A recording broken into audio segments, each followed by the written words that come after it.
Welcome to Ohlone territory. I'd like to ask the ancestors of whose land I am on to guide my words so that my actions and my words will be that which will honor them, the ancestors of whose land they are on. What was I supposed to talk about? Getting old sucks. Okay. Where's Tony? What? I said, what was I supposed to talk about, Tony? Federally recognized, unrecognized. Federally recognized and unrecognized peoples. And disenrollment. And disenrollment. Okay. I live in Indian Canyon. It's where my parents and their parents and their parents have always lived. At the entrance of the canyon is the old village site that we can document at least 4,600 years, 4,600 to 4,800 years. We are still here. We're still on the same traditional lands we've always been on.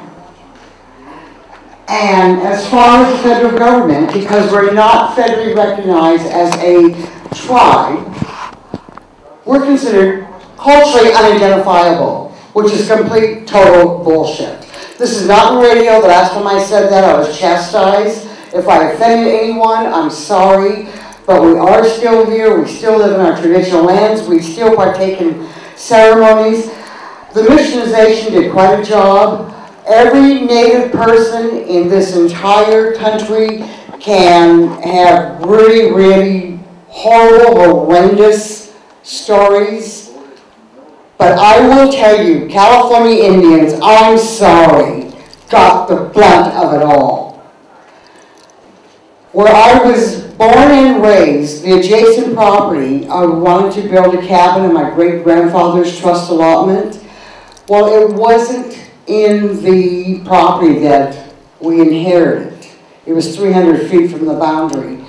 And so we used the Indian Allotment Act of 1887 to reclaim it. This is 8 years of jumping through hoops for this government to reclaim ancestral land so I can build on my great-grandfather's home site. But the Indian Allotment Act of 1887 happens to be an act, Dawes Act, that from 1887 to 1905, there was 91 million acres of Indian-owned land that disappeared because of this act. This act, there were so many migrating, invading Europeans that were coming west, hitting the Indian territory, so it was Dawes that said, fine, let's have every Indian man give him 160 acres, every Indian woman, I think it was 80 acres, and every child 40 acres. So the balance will be considered surplus, and we can break it up and allow the people that are coming west to homestead it. By the time they got to California, they couldn't push the Indians any further west, and so we just really kind of got the blunt end of the deal with the gold rush, with California becoming a state, with the Spanish, with the large land grants, whereas we no longer existed. But we are still here, and I am just happy to be here and just express the knowledge of one Native nation acknowledging another Native nation. Because collectively, we can make things happen in a good way. Every day, I see it getting better. Today is the best time for a California Indian to be alive since contact. Today is when I'm seeing a lot of Mexican people realize their indigenous background. And when they come to the canyon to say, I'm from right here, this mission is San Juan Bautista. But my mother says we're Mexican, and my grandmother says we're Mexican.